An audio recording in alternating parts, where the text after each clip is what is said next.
Hi everyone, and welcome back to my channel. It is an appropriate time to do an old-fashioned reading wrap-up because I fell off the wagon with this type of content and it's been a while since my last one. The first thing that I want to talk about is Daisy Jones and the Six by Taylor Jenkins Reid. I don't know why I needed to peek to look at the author's name. I do know the author. Either way, I enjoyed this and I was a little bit surprised because initially I decided to not read it when it came out because there was quite a bit of a toss-up between the reviews. Some people really enjoyed it, some people didn't. And I tend to like Taylor Jenkins Reid. I tend to like her female characters specifically because she's not afraid to make them flawed and she doesn't care if people are going to love the character or not, which is a quality that I admire in an author and creator in general. Just the fuck off attitude, you're going to get what you're going to get, is in general something that I aspire to. So I enjoy Taylor Jenkins Reid's stuff and I really like this. I was not sure about the format because it's written as a transcript of a fake documentary for a musical group, and I would say that it was actually pretty interesting and presented a story in a different way. Watching the reactions of different members of the group on one specific episode of their history was really entertaining because every single one of them had an opinion, and depending on their personality and where they were in life and in general their values and views, it was different. It was a very interesting technique of introducing characters and generally storytelling technique. The thing that I was worried about is that I'm not going to be as emotionally attached to the characters or things that are happening in this book because it would feel very distant due to the format, but I genuinely felt things for characters and I empathized with them. I really liked the story. I think it was very complex. I gave this book 4 stars. I watched the TV adaptation and thought it was very well done as well.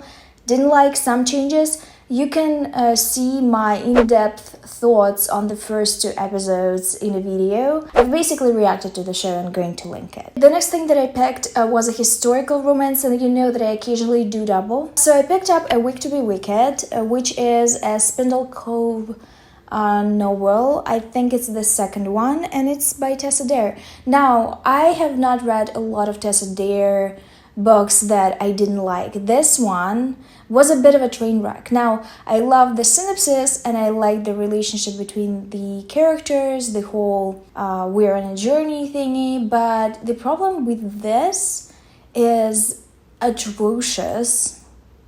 And when I say atrocious, I mean really atrocious writing of the sex scenes and descriptions of people's bodies. I would not forgive that shit to any authors, even to Tessa Dare. So I had no other choices. Instead of giving this book 4.5, I had to give it 3 stars. When I say atrocious writing, I mean describing nipples on a man as male nipples, or talking about quivering wombs on a woman. That is not a thing that exists, and it is excruciatingly cringe. The story is about Minerva, who is blue stocking. She lives in 𝕊𝕆𝕀𝔸𝕃, which is known for being a women's village. A lot of women live there. A lot of them are spinsters.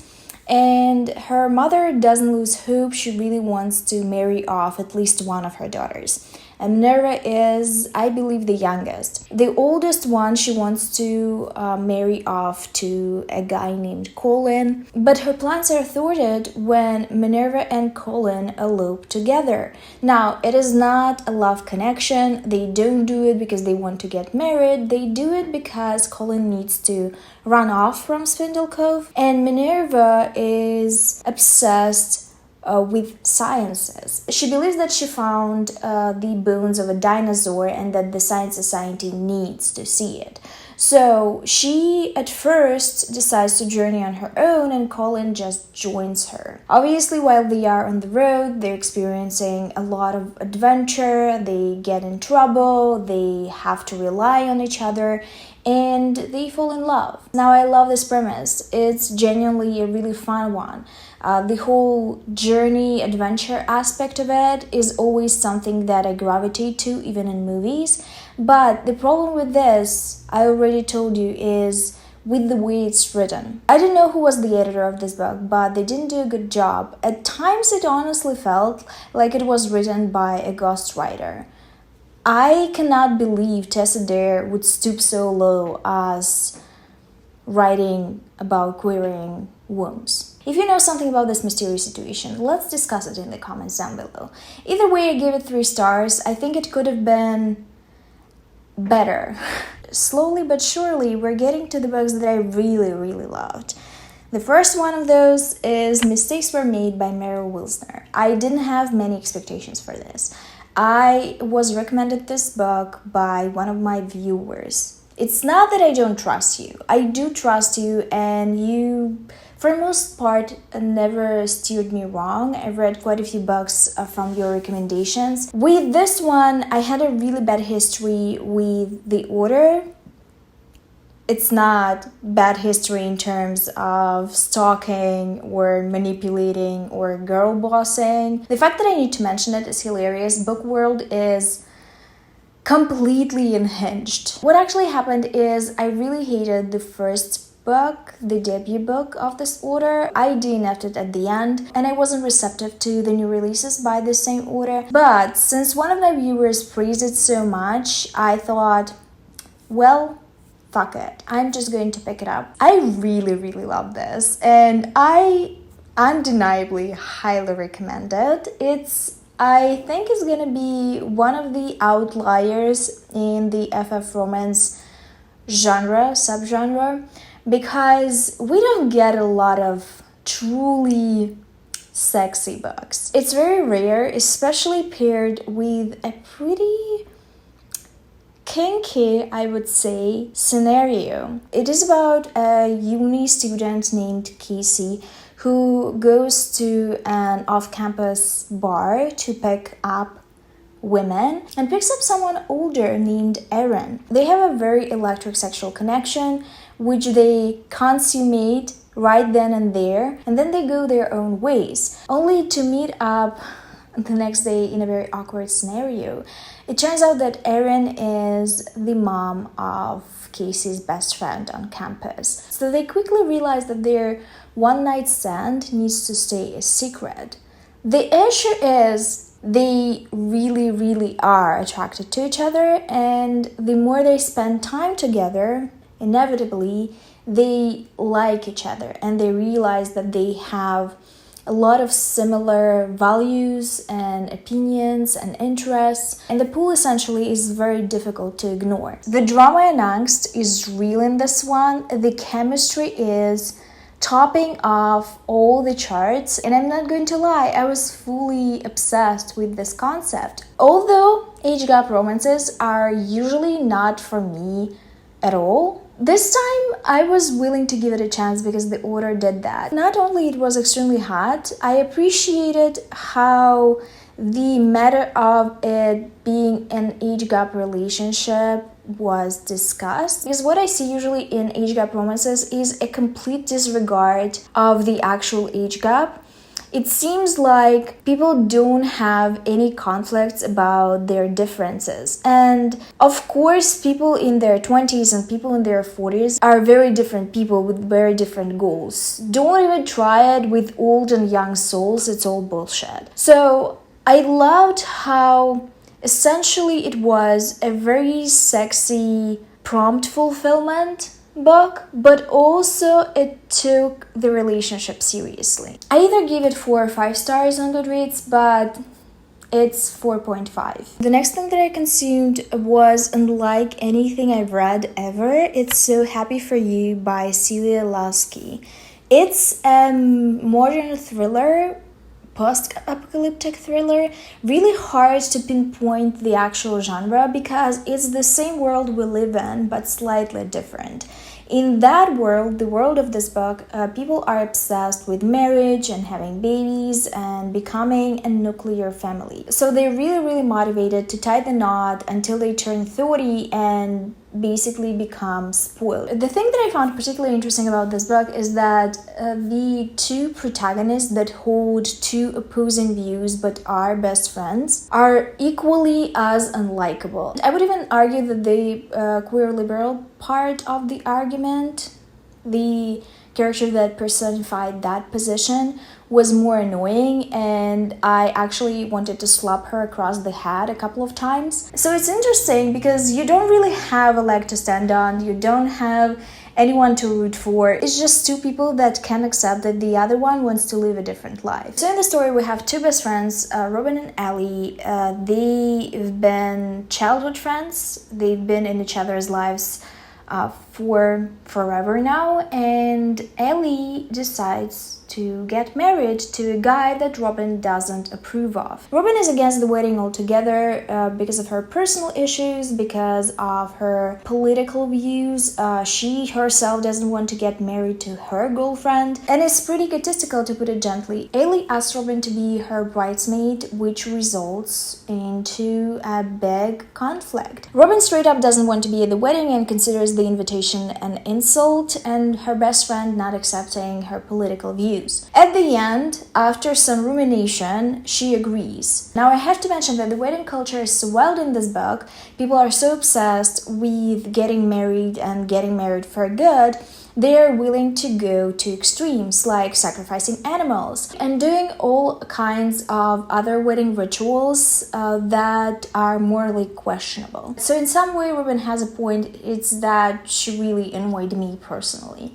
So Robin agrees. They start doing bridesmaid things together, and chaos ensues. I don't want to spoil it because it gets really wild, to the unbelievable points of wild. But surprisingly still, I don't think either of the girls were villains. Both of them conflated their personal issues with political and stuck to the group that validated them the most in their experience. This book surprisingly gives a lot to chew on. I think it would actually be a shit-starting book club book. So if you're looking to fight at your next book club event, suggest this book. The next book absolutely and undeniably betrayed me. It's Blind Bat by Tracey Richardson. Spend a good few seconds looking at it. Doesn't it feel like it's going to be about poker players?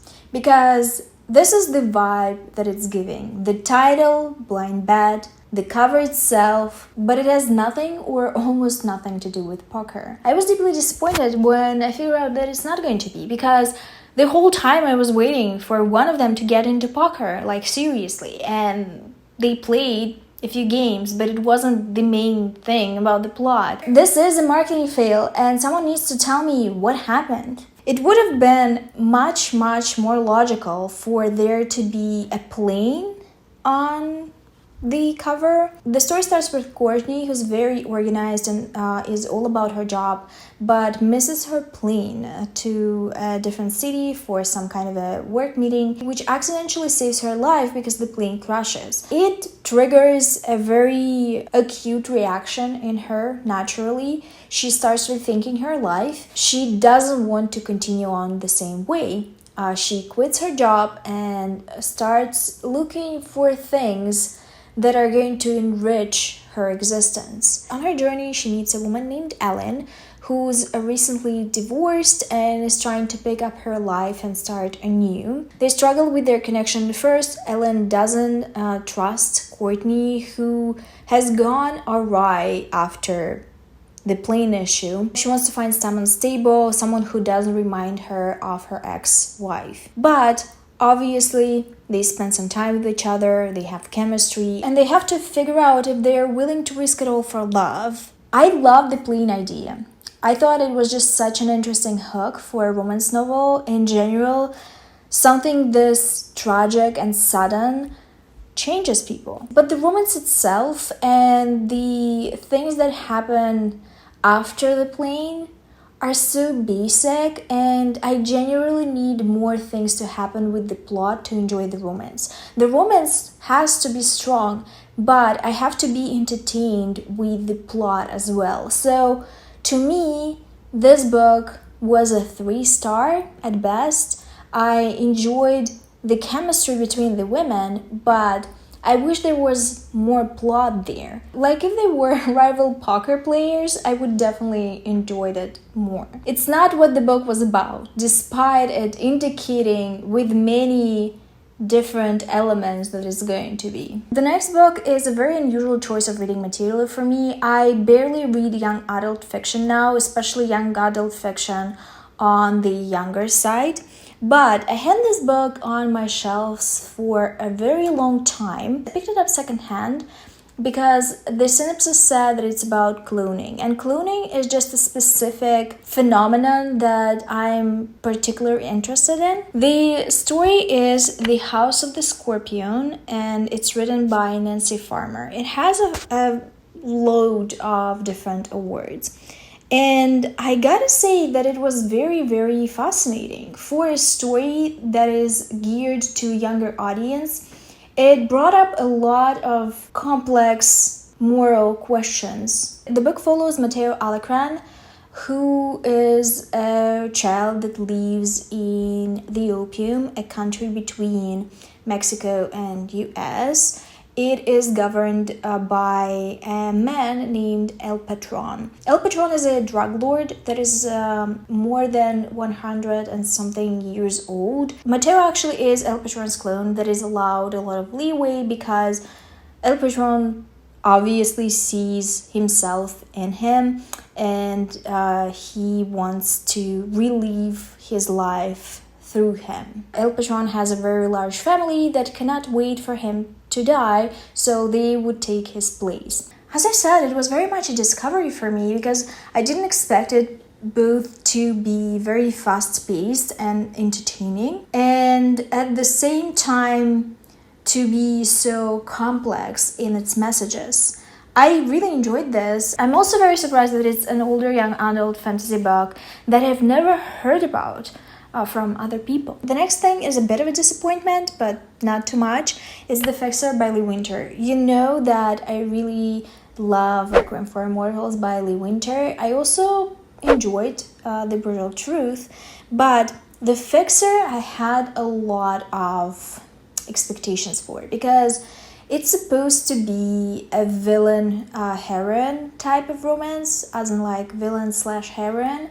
And even though I didn't know much about the villain, she's from a different series by Lee Winter, I was down. I was so down. The story is about Michelle and Eden. Michelle is higher up in an organization called The Fixers. The Fixers are a covert gray organization that people hire to do something that is mostly illegal. As in, they can find dirt on people or ruin political campaigns, or I don't know, just do shady stuff for big money. Michelle is an ice queen. Lee Winter is a big fan of writing ice queens, which I do not mind. She's an ice queen, she's a workaholic, and she has some grievances about her past, specifically romantic past, that didn't work out the way she wanted because she put her career first. Now, I don't know the details because I have not read those books. I think I need to. Maybe they are better. Either way, the note from the order implied that Michelle is so bad, she's such a baddie, in a bad way, that it would be hard to make her into a hero, to transform her, to give her a different arc. And I don't know if that's true. If you read the books with her, where she was the villain, tell me, because I have not. She didn't seem to be that terrible to me. That's purely my opinion. I found the other character much more annoying. Her name was Eden. Eden is a professional protester, which honestly, who has more moral ground. If you participate in protests that you don't care about, I don't think it's a morally good thing, but not for me to judge. Either way, Aiden is hired by Michelle to get rid of a political opponent in the city where Eden grew up in. This woman actually ruined her life, so she is very much down. The thing about Eden that played on my nerves a lot is that she is extremely idealistic, but at the same time extremely hypocritical. She feels no empathy for people that don't support her choices. Example, her father. When Eden was a student, she decided to organize a protest and a targeted campaign against a woman that is objectively a bad person that wanted to be a mayor in their town. It's hard to argue that it's a noble thing to do, though her actions led to her father being fired and the situation at home quickly spoiling between her mom and her dad. Her mom left, they both sided with each other as in mom and daughter, and they completely disregarded that they ruined this man's life, and they've never for once accounted how their actions are going to affect their family, or rather the dad, and years later she still had not taken responsibility for her actions. It drove me up the wall. Now that I could have forgiven, I could have ignored it. Straight and simple. But Michelle and Eden don't have much chemistry. They don't talk one-on-one all that much. They're not in the same room for a significant amount of time. They actually meet up a couple of times throughout the book, and the whole communication between them happens through Skype. I'm sorry, I just don't feel it. I need characters to do something together. The whole plot was extremely boring because Eden made this game up that had to lead the townies to the crimes of their now elected mayor. Who cares? Who cares?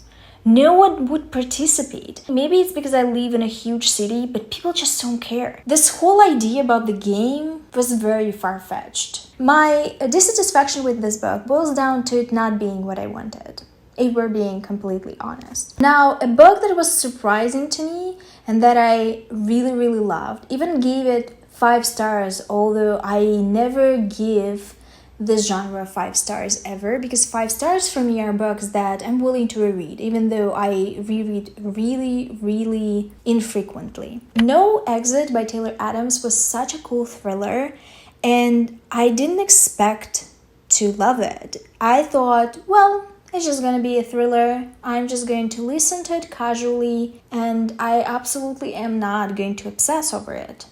Because why? The story follows a student named Darby who has to go back to Utah before the holidays to see her mom, who is dying from cancer. Her plans are thwarted though by a very aggressive snowstorm that forces her to stay at the rest stop in the middle of nowhere with a bunch of strangers. She's desperate to leave and get home, so she's trying to find signal, and instead she sees a child in the car in a cage. There was no doubt kidnapped. Now Darby doesn't know who to trust at the rest stop. She doesn't know these people. She doesn't know who is with whom, what their intentions are, if they're going to help her at all, if she's going to trigger the kidnapper to murder them all, who the kidnapper is, and she's trying to figure it all out herself. This book is stacked with plot twists, and they are not cheap and expected plot twists. I was at the edge of my seat, figuratively speaking, the whole time. Every few chapters something happened. When you thought things were getting better, they would get worse, much worse. I loved the characterization of the villain in this book. A lot of thrillers have very basic villains, and the villain makes the thriller interesting, in my opinion. Most of the horror franchises are legendary because of their villains, and I think that this book is perfect in that regard. I really loved it. Since I really wanted to read something about poker and also to listen to a non-fiction book for once, I picked up Molly's Game by Molly Bloom. I've seen the movie. I think it's a good movie. I think I've actually seen it a few times. I never give star ratings to autobiographies because it seems like I'm judging someone's life, and that's weird. But I did find this book very fascinating. There are a lot of details specifically about celebrities that make me wonder if they sued her after this book released or not. Because there's some really big names mentioned here. If you have not heard about Molly Bloom or have not watched the film about her, she was a woman that organized big underground poker games that a lot of celebs and just rich, affluenced people participated in. And after a while, when the game became too big, they were shut down by the government, and Molly Bloom was tried. Now, there were quite a few celeb participants of her games, including Ben Affleck and Leo DiCaprio, and also Tobey Maguire. I don't know if all she's saying about Tobey Maguire is true, but if it is true, he is one special person. It was tea, piping hot tea. Another nonfiction / self-help book that I picked up was Codependence and the Power of Detachment, How to Set Boundaries and Make Your Life Your Own by Karen Casey. It is absolutely useless. Don't pick it up because it is just a long advertisement for the group that is named Al-Anon. Al-Anon is the help group for relatives of addicts, and I think it is present in a lot of countries, even in my own, and I personally have no dirt against them. It's not me telling you that they are a horrible organization and you shouldn't go. It's that this book is absolutely and undeniably useless for anyone that is trying to set boundaries and practice detachment and fight codependence. And the title says that it's going to help. There's no advice here, no tips and tricks. This is just a story after a story about a person going to Al-Anon and learning how to detach themselves from an addict in their family. They don't actually say how, they just tell you that going to Al-Anon was successful. This book is absolutely stupid. Don't waste your time because it's not going to help. There's no practical information here. These are all the books that I'm going to talk about in this video. I have more, but I'm feeling that this one is going to be long already. In the comment section, tell me about the books that you've read recently and you enjoyed or hated. Also, tell me if you read any of these that I mentioned in the video. If you watched this till the end, leave an emoji of crunchy fall leaves. Thank you for watching. I will see you soon with another video, but until then,